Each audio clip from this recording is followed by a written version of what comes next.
Elias Sompotan dan Elizabeth Karuntu gelar konferensi pers terkait sidang perkara 171 PDT, G, 2024 PN Bitung.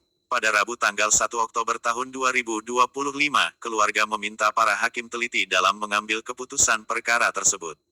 Pengadilan Negeri Bitung, disorot warga, keluarga Lonto Elias Sompotan, dan Elizabeth Karuntu, menduga skandal tanah dijadikan gerbang tol Manado, Bitung Simpang Siur, tentang penyaluran dana konsinyasi, hingga berita mengenai kasus ini sudah beberapa kali turun melalui media online, namun sampai sekarang sidang putusan menurut keluarga sudah 5 kali ditunda. Ada apa dengan Pengadilan Negeri Bitung?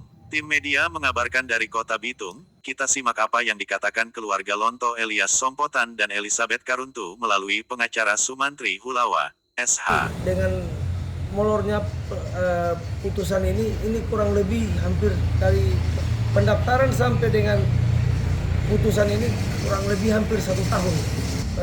Progres perkaranya, alhamdulillah kita sudah melampirkan segala bentuk bukti-bukti surat, saksi, dan segala macam yang dibutuhkan dalam persidangan. Dan alhamdulillah juga kita menemukan bahwa dalam persidangan itu mereka melampirkan akta hibah.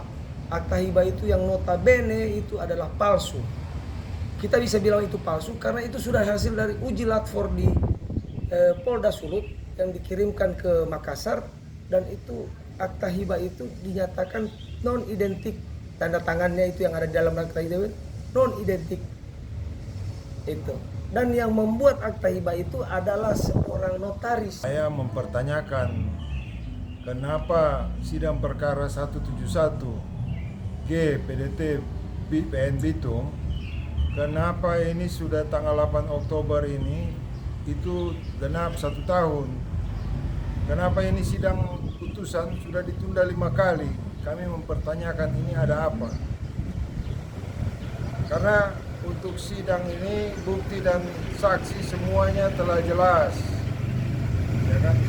Pertama, kami keluarga Lonto Elias Sompotan tidak mempunyai hubungan darah ataupun hubungan hukum ataupun hak waris. Tidak ada hubungan sama sekali. Kami pertegas gitu. Jadi, tidak ada hubungan darah, apalagi hubungan waris atas objek-objek tanah atau warisan dengan Vin Sompotan. Selanjutnya yang kami pertanyakan ini, kenapa sidang ditunda-tunda, putusannya ditunda-tunda, ini ada apa? Untuk dana konsinyasinya seperti apa, Pak? Untuk dana konsinyasi kan kemarin setelah kita audiens dengan Ketua PN, kami diterima oleh Ketua PN, ada panitra, ada sekretaris, dan yang pegawai yang lain. Kami didampingi pengacara. Jadi dari penjelasan Ketua PN Bitung itu telah dibayarkan. Sedangkan kami masih berperkara, belum ada perdamaian ataupun putusan yang ingkrah. Nah, ini terjadi kejanggalan. Masih saya ingin menambahkan yang disampaikan oleh ahli waris atau klien saya, bahwa pada saat kita audiens dengan ketua pengadilan itu, ketua pengadilan menyatakan bahwa ini ada desakan dari PT Pengadilan Tinggi dan Mahkamah Agung. Dia sudah dicecar dengan beberapa pertanyaan atau desakan oleh ketua PT untuk mencairkan dana konsinyasi ini untuk pintu tol. Nah, di sini dia menyatakan dia mengambil inisiatif karena dia ragu. Dia mengambil inisiatif untuk membayarkan ini dana ini dengan membuat surat SPTMJ yang notabene itu menurut dia tidak ada dalam SOP pembayaran konsinyasi. Cuma itu karena dia ragu, maka dia membuat itu surat itu. Pelanggaran lah itu, Pak? Ya, menurut kita itu sangat pelanggaran lah.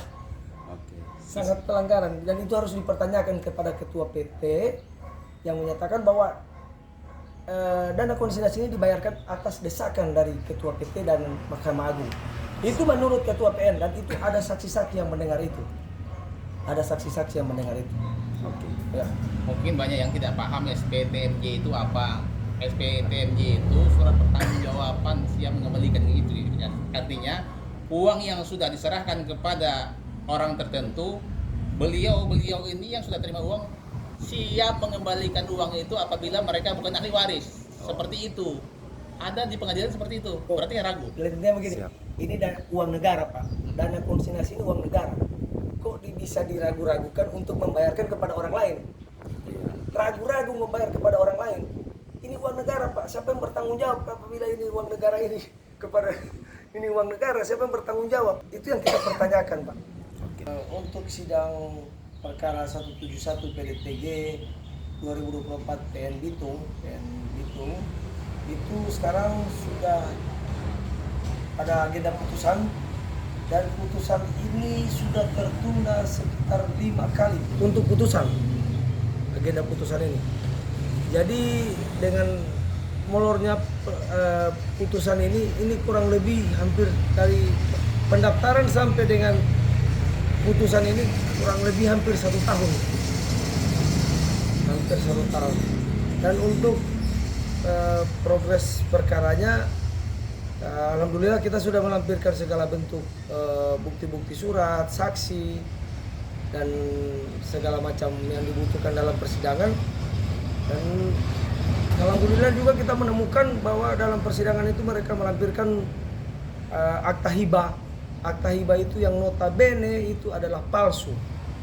Kita bisa bilang itu palsu karena itu sudah hasil dari uji latfor di Polda Sulut yang dikirimkan ke Makassar, dan itu akta hibah itu dinyatakan non identik, tanda tangannya itu yang ada di dalam akta hibah non identik itu. Dan yang membuat akta hibah itu adalah seorang notaris. Akta hibah atas tanah itu dibuat oleh seorang PPAT.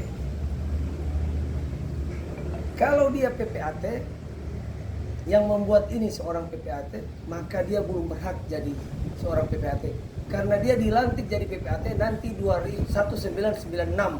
Sedangkan akta hibah yang dibuat 1994. Itu kejanggalan yang paling nampak pada saat persidangan itu.